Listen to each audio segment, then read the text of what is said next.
Coolio's performance of Gangsta's Paradise wins. It is no longer a secret that Hollywood's glam is far from the polished image frequently presented to the public. There are many unresolved dark mysteries in this world, and attempts to solve them have often resulted in tragedy, discouraging people from looking into the shadowier sides of the business. Nevertheless, rapper Coolio stood unafraid of the risks, boldly revealing some of the dark secrets that shroud Hollywood. What are these secrets? You'll have to find out, so delve in as this video reveals. Hollywood secrets revealed by Coolio. Despite originating from the same Los Angeles neighborhood as popular hip-hop figures like Dr. Dre, Eazy-E, and Ice Cube in the late 1980s, Coolio stood apart with his comparatively light-hearted approach. His popular tracks from the 1990s brought a gentler rhythm to it.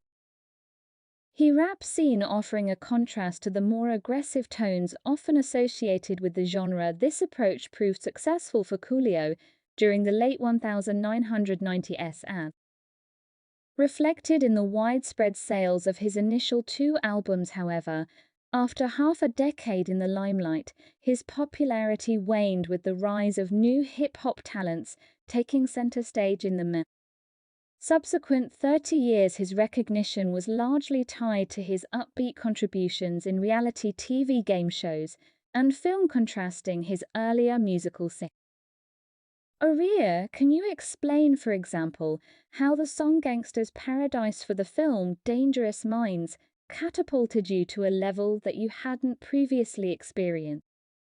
In other words, what kinds of things did you witness after that song's popularity that you hadn't before? Nobody can understand why a well-known musician with a popular song like Gangsta's Paradise would abruptly give up his music career and switch to hosting games and TV shows, which caused a lot of criticism. Coolio's early life was marked by challenges raised by his mother after his parents' separation. When he was 5, at first her paycheck kept the family going, but when she lost her job, she started drinking and neglected him. This drove Coolio to associate with local gangs in his neighborhood. He claims he was a victim of bullying, but immediately had the power to fight back after he started associating with the gangs. As he continued to hang around gangs, he fell into drug addiction and later faced legal troubles, which caused him to be jailed for 10 months. The reason behind his jail time is still clouded in mystery, with some attributing it to mistaken identity and others to the theft charges. He turned 18 while incarcerated, and by this time he had learned his lesson, never wanting to go to jail again, and tried to get out of that situation. But by that time, he was addicted to even more hard drugs. When he finally saw his life spiraling out of control, Coolio looked for help and moved in with his family in San Jose, California. It was at this point that his rap career began, quickly propelling him to well-deserved fame. He released a hugely successful album, highlighted by the mega hit Gangsta's Paradise. This track evoked a sense of spirituality and perhaps even sadness for some listeners. Collaborating with the Hollywood elite unveiled the secret part of the industry to Coolio, and his willingness to be outspoken and unapologetic in his approach allowed him to reveal profound truths to a global audience. During an interview, Coolio openly shared his experiences. He recounted how during his fame in the industry, he was never directly approached. Instead, intermediaries were sent to convey certain messages. He felt that this indirect approach, possibly by the Illuminati or elite society, was suspicious. He found it odd that the elites didn't reach out personally, but rather through shady individuals. These individuals would coerce him into engaging in inappropriate actions just to complete a single song. Actually, the amount of I don't want to say political power, but the amount of social power that I was able to achieve, you would think that I would be a prime candidate for this. Just to be so we could call it something to be a member of the Illuminati, or the member of the elite society, or whatever the actions demanded of him were incredibly bizarrely leaving him profoundly stunned by the realization that such inhumane actions were deemed necessary to secure a foothold in Hollywood. According to him, he resisted them, but unfortunately this turned out to be even more detrimental to his career. He alleged that these influential figures in Hollywood went to great lengths to tarnish his reputation, employing various unethical tactics against him, went to prison for a while, got guilty, well, maybe not technically convicted, but because I didn't serve any actual time, but according to him, tiny started happening. He was subjected to a number of unfair treatment, one of which being his wrongful detention at the Los Angeles airport. He was detained on the grounds that he was in possession of an illicit narcotic. "I'm not an idiot," Coolio said, insisting that he had never attempted to pack such substances in his luggage. He adamantly maintained his innocence, saying, "I had no idea that there was a loaded item and other suspicious materials in his bag." Oddly, the police chose to search the bag that contained these disputed items as if they had already reason to believe its contents were suspicious. In an effort to clear his name of the unfounded accusations that had caused him to be scrutinized at the airport, Coolio suggested a DNA test, reasoning that if the substances were his DNA should be present. However, the authorities refused to conduct the test, stating that it wasn't their protocol. Coolio then took it upon himself to pay for the test, but his efforts were in vain as he was arrested on charges of substance and firearm possession.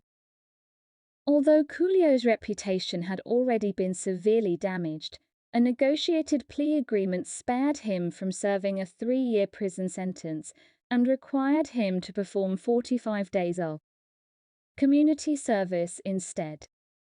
As the legal proceedings progressed, it eventually became clear that Coolio had not been connected to the possession of any weapons despite the adage that once something is said, it's often treated as true, casting a shadow over his name. And when you're a celebrity, bro, when something happens with his choice not true, once it's been said, for most people it's true, because people don't do research to find out if something is true about. Thanks to the court and the attorneys managing this for me, I do not support the use of firearms, whether it is legal or not. This incident was just one of many he disclosed as he sought to expose the industry further, but he was afraid of the fallout because he knew these people were very powerful and might harm him and his family, if we're being completely honest. Coolio received a 10-month jail sentence with drug rehabilitation for the substance possession charge, and all these matters stem from his refusal to associate with Hollywood elite. When Coolio went to a friend's house to hang out, he went to the bathroom but never returned. When his friends went to check on him, they discovered him dead on the bathroom floor.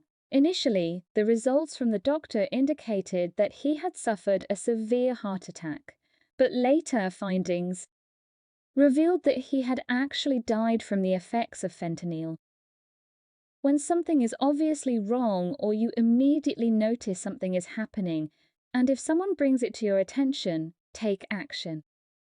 Conspiracy theorists frequently correlate numbers, initials, dates, and album cover symbols to bolster their accusations of foul play or assassination anytime a celebrity passes away. This is a pattern that is seen every time a famous person passes away. Similarly, there are now claims that Coolio's death was planned to keep him silent because he was purported to know Hollywood secrets. The degree of conviction with which some people hold these claims is truly amazing. Someone claimed that when I initially learned of his passing, I informed my wife that he was exposing the truth, and that's what happened to him.